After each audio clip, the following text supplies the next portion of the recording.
முத்துப்பேட்டை அலையாத்தி காடுகள் தமிழ்நாட்டின் சுற்றுச்சூழலில் வெற்றி. சமீப வரலாறுல பெருமளவில் மனிதர்களாலும் இயற்கை பேரிடராலும் அழிக்கப்பட்ட இயற்கையை மீட்டெடுத்த ஒரு அபூர்வ வெற்றி இது.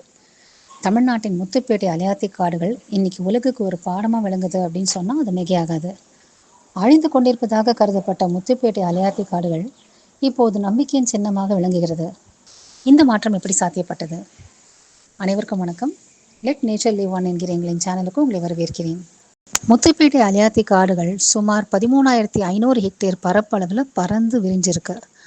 இதில் சுமார் 4,800 ஹெக்டேர் பரப்பளவு மிகவும் நன்கு செழிப்பாக வளர்ந்த அலையாத்தி காடுகளாய் காணப்படுது.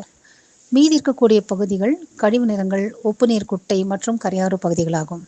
திருவாரூர் மாவட்டத்தில் அமைந்திருக்கக்கூடிய முத்துப்பேட்டை அலையாத்தி காடு தான் தமிழ்நாட்டில் இருக்கக்கூடிய அலையாத்தி காடுகள்லேயே ரொம்பவும் பெருசு. அலையாத்தி காடுகள் ஏன் முக்கியம்?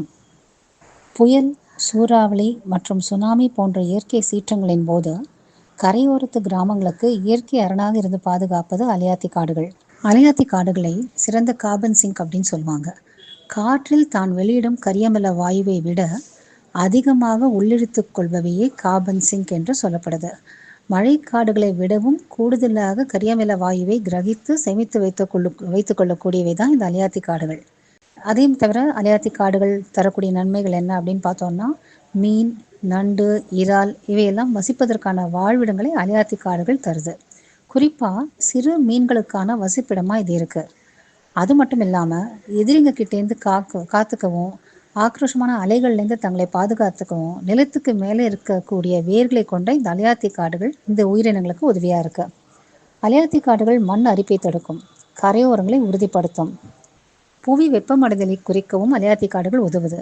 கார்பன் சிங்கா செயல்படும் இவை கரையோர தட்பவெப்பத்தை சீராக வைக்க உதவுகிறது.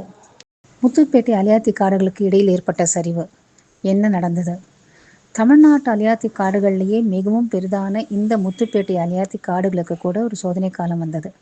விறகுக்காக மக்கள் அளவுக்கு அதிகமாக மரங்களை வெட்டியதும், இறால் பண்ணைகளை ரொம்ப அதிகமாக தொடங்கியதும் அலையாத்தி காடுகளுக்கு வர ஆற்று நீரோட அளவை பெருமளவு குறைச்சிடுச்சு. தொடர் புயல்கள், 2004 சுனாமி இதெல்லாமே பெரிய அளவில் அலையாத்தி காடுகளோட மரங்கள் அழிய காரணமாயிடுச்சு. அணைகள் கட்டுமானத்தால் ஆற்றிலிருந்து அலையாத்தி காடுகளுக்கு வரக்கூடிய நீர் வரத்து குறைஞ்சி போச்சு. இதை குறித்து அந்த உள்ளூரில் இருக்கக்கூடிய மீனவர்கள் சொன்னது என்ன அப்படின்னா, நாங்கள் எங்கள் பசுமை கவசத்தை இழந்தது போல் இருந்தது. கரைகள் அம்மனமாய் நிற்க கடல் எங்களை நெருங்கி விட்டது. முத்துப்பேட்டை அலையாத்தி காடுகள் மீட்பு நடவடிக்கை களத்தில் இறங்கியது தமிழ்நாடு. தமிழ்நாட்டு வனத்துறை தலைமையில் ஜப்பான் இன்டர்நேஷனல் கார்ப்பரேஷன் ஏஜென்சியின் உதவியோடும் உள்ளூர் மக்களின் துணையோடும் முத்துப்பேட்டை அலையாத்தி காடுகளை மீட்கும் பணி தொடங்கியது. இந்த மண்ணின் மரங்களான கண்டல் கட்டு மரம், வெண்கண்டல் மரம் மற்றும் நரிக்கண்டல் போன்ற மரங்கள் மீண்டும் அந்த பகுதியில் நடப்பட்டன.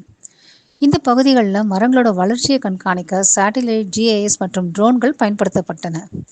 உள்ளூர் மக்கள், குறிப்பாக மீனவர்களுக்கு மரங்கள் நடவும் அலையாத்தி காடுகளை கண்காணிக்கவும் பயிற்சி கொடுக்கப்பட்டது. இந்த வகையில் 10,000 உள்ளூர் மக்களுக்கு பயிற்சி கொடுத்துருக்காங்க. உள்ளூர் மக்களை அரவணைச்சு அவங்கள இதில் முழுமையாக ஈடுபடுத்தி இதில் மாபெரும் சாதனையை தமிழ்நாடு செஞ்சுருக்கு. சூழலியல் சுற்றுலாக்களை முன்னெடுத்து படகு சவாரி, பறவைகளை பார்க்க செய்யப்படும் ஏற்பாடுகள் போன்ற நடவடிக்கைகள் மூலம் சுற்றுச்சூழல் பற்றிய விழிப்புணர்வை ஏற்படுத்தியதோடு உள்ளூர் மக்களுக்கு வருமானத்தையும் ஏற்படுத்தி கொடுத்துருக்காங்க. தமிழ்நாடு அரசு எடுத்த முத்துப்பேட்டை அலையாத்தி காடுகள் மீட்பு நடவடிக்கையின் மூலமாக 2022 தொடங்கி 2025க்குள்ள 2000க்கும் அதிகமான அளவு ஹெக்டேர்கள் காடுகள் ஆக்கப்பட்டிருக்கு. ஆற்று நீர் வரத்துக்கு வசதியாக மீன் முள் வடிவத்தில் பல கால்வாய்கள் வெட்டப்பட்டிருக்கு. முத்துப்பேட்டை அலையாத்தி காடுகளுக்கு கிடைத்த மறு உயிரால் உள்ளூர் மற்றும் வெளிநாட்டு பறவைகள் மீண்டும் இங்கு வர தொடங்கியாச்சு.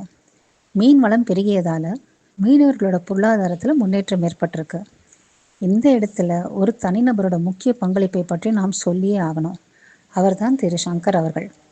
250 வருஷங்களாக இந்த பகுதியில் அலையாத்தி காடுகளை சார்ந்தே வாழ்ந்தவர்களது குடும்பத்தினர் முன்னாடி மாதம் மும்மாரி பெய்து இந்த அலையாத்தி காடுகள் செழிப்பாக வளர்ந்த கதைகளை சொல்ல கேட்ட அவருக்கு, நமக்கு வாழ்வளித்த மரங்களை, காடுகளை நாம் காப்பாற்றணும் அப்படிங்கிற முனைப்பு அதிகமாச்சு. அவர் களத்தில் இறங்கினார். உள்ளூர் மக்கள்கிட்ட இது குறித்த விழிப்புணர்வை தொடர்ந்து எழுப்பினதோட தமிழ்நாட்டு வனத்துறையின் உதவியோட 5,000 ஹெக்டேர் பரப்பளவில் 3,000 மீன் வடிவ கால்வாய்கள் வரைக்கும் தோண்டியிருக்காரு. ஆற்று நீர் கடலுக்குள் கலக்கிறதை தவிர்த்து இந்த கால்வாய்கள் வழியா அலையாத்தி காடுகளுக்கு நல்ல நீர் போக வழி செஞ்சாரு. அதனால தண்ணியில உப்புத்தன்மை குறைஞ்சு உள்ளூர் மரங்கள் மீண்டும் வளரத் தொடங்கின. இந்த நேரத்துல அவருக்கு பாராட்டுகளையும் மனமார்ந்த நன்றியையும் தெரிவிச்சுக்கிறோம். முத்துப்பேட்டை அலையாத்தி காடுகள் மீட்டெடுப்பு தமிழகத்தின் தேவை மட்டும் கிடையாது. முத்துப்பேட்டை அலையாத்தி காடுகள் மீட்டெடுப்பு இந்தியாவுக்கும் இந்த உலகத்துக்குமே ஒரு முன்மாதிரியாக திகழுது. குறிப்பா உள்ளூர் மக்களை இணைச்சு செயல்பட்ட விதம் மிகவும் பாராட்டுக்குரியது. இது போன்றே அடுத்து பிச்சாவரம் மற்றும் வேதாரண்யம் அலையாத்தி காடுகளை மீட்க தமிழக அரசு திட்டமிட்டுள்ளது. இயற்கையை குணமடைவதற்கு மனித உதவி தேவை. நாம் பாதுகாத்தால் இயற்கை மேலும் நம்மை வாழ வைக்கும். இந்த காணொளி நல்ல தகவல்களை பகிர்ந்ததா நீங்கள் கருதினீங்கன்னா லைக் பண்ணி எங்கள் சேனலை சப்ஸ்கிரைப் செய்து எங்களுக்கு ஆதரவும் ஊக்கமும் அளிக்குமாறு கேட்டுக்கொள்கிறோம். நன்றி, வணக்கம்.